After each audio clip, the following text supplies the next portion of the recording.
Matt Binder, who's now in Twitter jail and is busy doing a bunch of media appearances this morning. So thanks for coming on, Binder. Damn, been an eventful 24 hours, huh?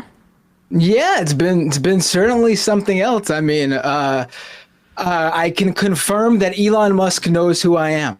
I mean, that's without a doubt. All right. So what happened? How did this all play out yesterday? Yeah, sure. So I'm on Twitter yesterday after playing a game of Lego Star Wars on Xbox with my son. He goes to bed. I'm on my phone. I'm scrolling through Twitter, and I see CNN's Donnie O'Sullivan share out a statement he received from the LAPD, the Los Angeles Police Department. And the statement basically says that we've heard about what Elon Musk has said. Elon Musk had said the previous night that allegedly his family was accosted by someone while they were in their car. We don't know what happened. He tweeted out a video of someone in his group videoing a guy in a car, and that's all we know. That's all we've seen. And the LAPD statement says we've heard about this.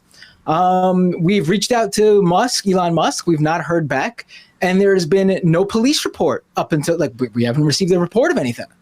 And so Donnie O'Sullivan from CNN shared this. I immediately saw this and I thought it was very interesting information, especially if he's saying he's going to sue somebody, like he says he's going to sue the creator of that Elon's Jet account that tracks his jet. You need to very well have a police report for the documentation at the very least. So I thought this was very newsworthy. So I shared it. Immediately after I quote tweeted it, I noticed that it wasn't showing up because turns out Donnie O'Sullivan of CNN got suspended moments after. So because it was still open on my screen, I took a screenshot and I added additional information that I thought was also newsworthy. Moments after posting this tweet, Donnie O'Sullivan from CNN was suspended. And I added his tweet, embedded into the tweet. And then I think the last tweet I shot out was one right after that, where I noticed that Ryan Mack from the New York Times, who's also been on the Elon Musk beat, was also suspended, and I tweeted about that. And then next thing I know, I refresh my my page, and it's telling me that I'm permanently suspended from Twitter. Permanently. It says permanently suspended. That's what the prompt IC says. Now Elon Musk is out there saying differently, but he has a poll right now going that he's asking if the journalist should be unsuspended now, as in when the poll ends tonight, or in 7 days. But it should be noted that right before he made that poll, there was a previous poll that ended last night that he ran for an hour that asked that same question, but with more options, and now won again, won last night. And he said, no, I gave you too many options. Let's redo the poll.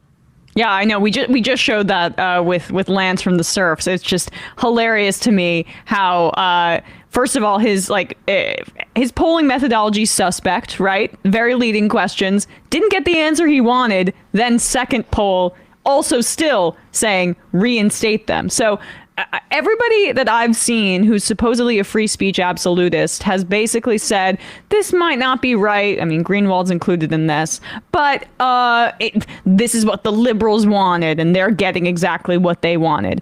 But everything that I've seen has been, the liberals just essentially wanted some sensible moderation policies, but this is not that. You are a reporter. You write for Mashable. This is your beat. This kind of stuff, and the police report in this instance is just inherently newsworthy. There's no other argument that can be made about it.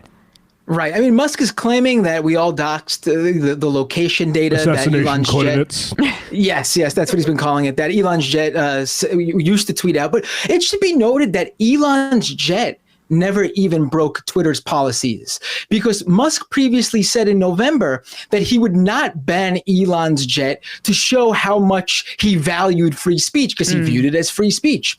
And then all of a sudden on Wednesday, Elon's jet, the Twitter account, and the creator's Twitter account, Jack Sweeney, a 20-year-old college kid in Florida, both of them were suspended.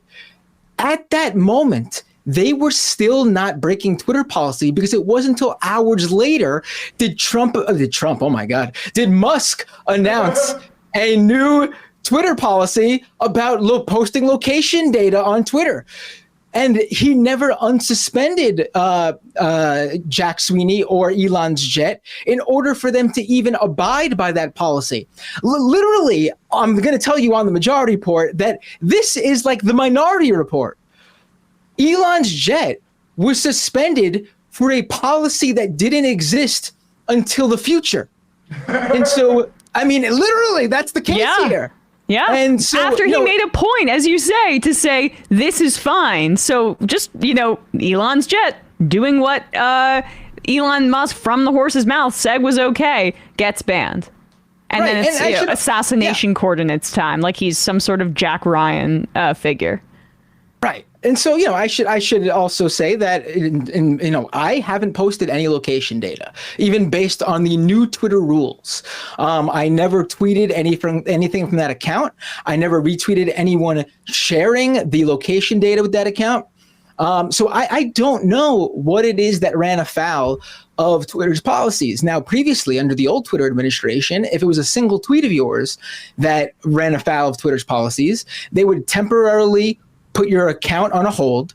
You would get an email immediately with the offending tweet asking you to delete it because it broke this policy or whatever. Elon Musk, as someone who said that he would not have actions done on entire accounts for infringements, he would just have specific tweets, being taken down or reach limited. He did not do that. He outright suspended an account, multiple accounts, for what they're claiming are individual tweets. I don't even know what those tweets are. Tell me what they are. I would love to know. If I somehow broke Twitter policy that wasn't don't offend or criticize Elon Musk, then I would have been happy to delete that tweet to be within Twitter's policy. As long as that policy makes sense from a fair standpoint. If it's simply he doesn't like me tweeting about his comments about Tesla while he was selling off Tesla stock. If he doesn't like me pointing out that, he's an advocate for free speech, yet he's banning accounts and he said he would run Twitter moderation based on what is legal in the United States, and he's not doing that. If he doesn't like me pointing that out, then we're gonna have a problem there because that's not okay policy to say. I mean, he can technically just suspend me. He can suspend anyone he wants. It's his that's the thing. Like that's the thing a lot of, I guess, conservatives or the naysayers who don't mind that these accounts were suspended. They're like, oh, you always say it's a private company. Well, yeah, my logic holds. That's legit. I'm not changing my mind because it happened to me. Elon Musk is obviously well within his right to run his platform however he'd like. I'm simply pointing out that he is misrepresenting how he's running his platform to the public. He claims he's going to make it more transparent and bring more free speech to the platform, and he's quite frankly done the opposite. I don't know how anyone can argue anything differently. I mean, even Barry Weiss, I know she's been hedging a little bit, but even in that first tweet I saw her post about it, she even said that what Elon Musk is basically no different from her complaints about the old regime. I mean, he was supposed to come in and change things. At the very worst, he's censoring just like the old regime did. I mean, he's the one who sold himself as something better and different, and he's not delivered. Well, she also sells herself as a free speech advocate when she got her start by basically getting pro-Palestinian Arab professors ousted. So she does not have much leg to stand on there either. But point being, it's indefensible even from those kinds of ghouls. And he's put Baked Alaska back on Twitter, white supremacist, the head of the Daily Stormer, which is a white supremacist publication, but Matt Binder, New York Times reporters, CNN reporters banned.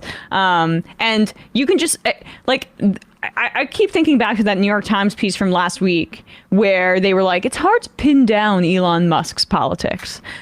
What I just said right there, is that enough to pin that down? I just want to add to NYC Southbound Twitter, a great reporter at Business Insider who published an important investigation on Tesla. It looks like Lynette Lopez also suspended this afternoon. There you go. For what did she? What? I don't know.